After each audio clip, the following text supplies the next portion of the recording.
Before we come to your calls, delighted to say Jack Monroe joins me now, food writer and campaigner. Jack, you've done, good morning to you, great to have you on the show. You've done so much already to help people with living costs. How concerned are you about the current situation, and do you think things are going to get worse before they get better? Good morning to you. Good morning. I think, well, as for how concerned I am, I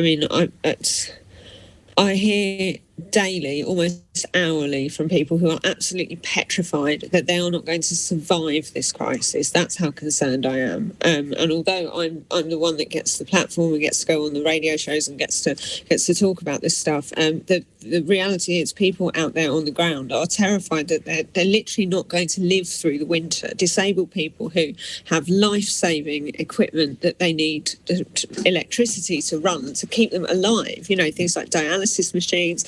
All sorts of different bits of equipment. If people cannot afford to turn their plugs on, to turn those pieces of equipment on, the reality is that they will die. And that's a lot of what I'm hearing at the moment. But that's sort of an extreme end of the scale. But most people are incredibly nervous and frightened about what's happening, what's already happened, really, but what's happening and what's yet to come. And I'm seeing absolutely no solutions from either of the potential future prime ministers. And I think that Boris Johnson saying that he's not going to do anything because it's his last few days in office or whatever is disgusting, actually. I mean, if he's not going to do his job, why are we still continuing to pay his salary? Like, just pop him on gardening leave and let somebody else stand in for a bit who's actually going to make a decision. Do you think the political class as a whole, Jack, have just simply failed to grasp the urgency of this crisis? There's lots of talk about we have to wait and see, we'll leave it to the autumn. Labour's taken quite a while to come up with a policy too. Am I wrong, or is there just a sense of a lack of urgency is the word, really? Yeah, a complete lack of urgency. And you know what? That is the ultimate in sort of luxury positions for somebody like Rishi Sunak, who's got, more money than the Queen. Of course, he can say, oh, well, let's just wait and see how things pan out, because things are going to pan out just fine for him. Do you know what I mean? But he's not in position, and not a single MP is in position to represent their own luxury, privileged beliefs. They're there to represent their constituents, and every single one of them, not just the ones who voted for them. And a lot of their constituents are at the moment absolutely petrified and facing down the barrel of a catastrophe. And you're right, there's no urgency around it. This cost of living crisis isn't new, and it's not something that's just suddenly smacked us all around the face like out of the blue, and certainly not politicians. It's the result of 12 years of austerity cuts by 3 consecutive Conservative governments. And that is all those cuts to support, all those cuts to funding, all of those cuts to, their household incomes that people who are on the lowest income deciles in this country have been surviving on, have been getting smaller and smaller and smaller. And then all of the funding and all of the support that's in place to patch up the holes in that safety net has been stripped away. So now we're at this crisis point. More and more people are finding themselves in situations that perhaps they may not have imagined that they would ever be in, and they're realising that there's no help available. So for Rishi Sunak and Liz Truss and Boris Johnson to all be saying, oh, well, let's wait and see, is the most tone-deaf, privileged thing that they could possibly say. As you pointed out, they can commit to action about the alleged woke civil service culture, or they can make some noises about fracking a bit of time down the line. But these are just things that are playing out to their core party, to their core voters, because they want to get the votes that get them into the hot seat. They need to be taking action on this, and not just words. They need to be taking decisive and planned action to alleviate this crisis for people, because it's a catastrophe. What sort of action, Jack? I know it's not for us to come at sort of detailed policy proposals or solutions, but what kind of action would you like to see? What sort of areas do you think they should be focusing on when it comes to helping people with living costs? I think they need to be focusing on making sure that people have got money in their pockets to pay for their absolute fundamental essentials like food, shelter, light, heat, fuel to cook with. And And I think they also need to be taking the energy companies to task. I know that Kwasi Kwarteng and Nadhim Zahawi had a meeting with the energy companies a couple of days ago, but nothing really seems to have come out of that. It was, again, gesture politics, or let's be seen to be doing something, rather than actually cracking down on them. I mean, France capped their put an energy price cap in that was an actual energy price cap, not what our government's definition of an energy price cap seems to be, around 7%.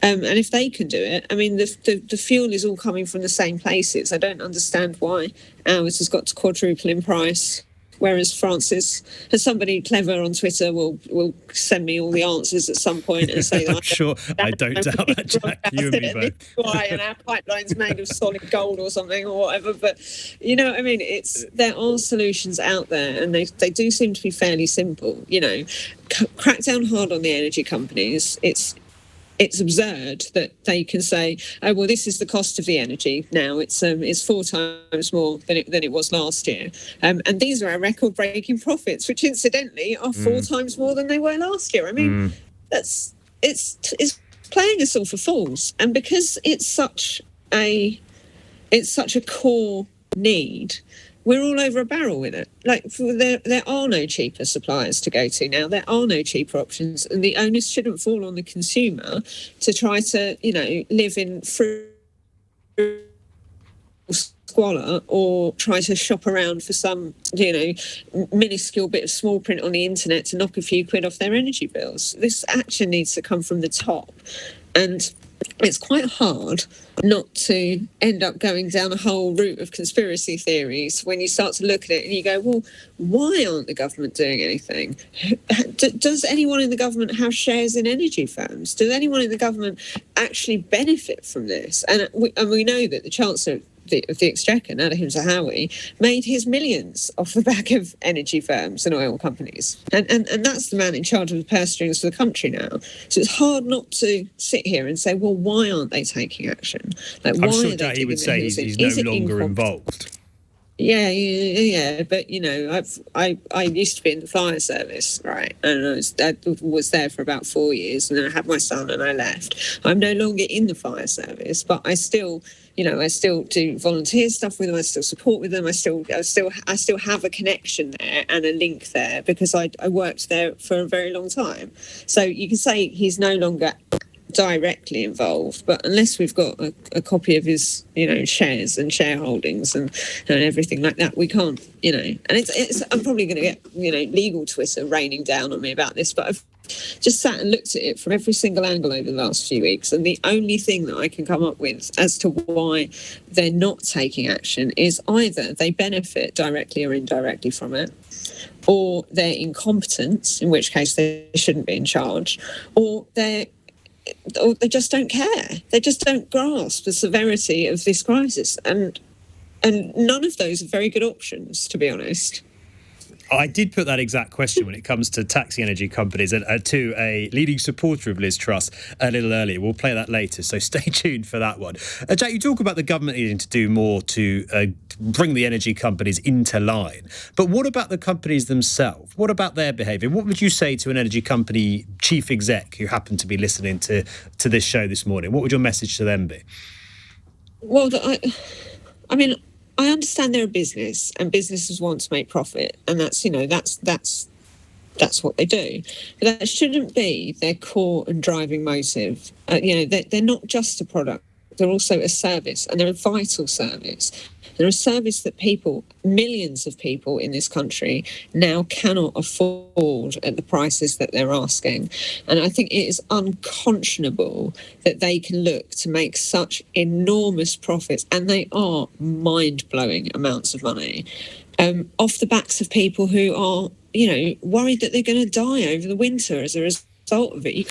How can you justify millions and billions of pounds in bonuses and in profit margins when those millions and billions of pounds are literally paid for out of the pockets of people who are struggling to do so, struggling to put food on the table, struggling to have any quality of life? It's unconscionable, and I would ask them to sort of, you know, just not, basically. And Jack, just finally, I just wanted to ask you, do you think that this is just a sort of one-off, a failure of current politicians, perhaps a unique set of circumstances? Of course, a lot of the inflation has been driven by the war in Ukraine. Or do you think the fact that we are talking in the way that you are about people worried about how they're going to survive this winter says something more fundamental about us as a country? I think that this has been an avalanche waiting to happen over as I say, 12 years of Conservative-led austerity cuts means that the support services that people would have had in place and the income, paltry as it used to be, the welfare safety net, it was just paltry enough to cover the basics, and that's been stripped away. So this isn't a surprise, and I don't think it's a flash in the pan. And I think that I know that the situation in Ukraine has made things more difficult, but it's certainly not caused this crisis. And I think it's being used by some politicians as a very convenient excuse. It was first COVID and then it was Ukraine. And it's like, well, no, they also need to examine their own part in this. And that goes all the way back to 2010 and the big society and the hacking up of the welfare safety net. And I think they need, in order to take the action required that would do the right thing in this situation, they need to have some very quick, honest reflection about their part in this and stop trying to push the blame onto consumers, energy companies, COVID, Ukraine, the weather, and go, yeah, well, we stripped away all the support and now we need to put it back. Jack, thank you. Great to speak to you this morning. Really grateful for your time. Thank you for joining us on the show.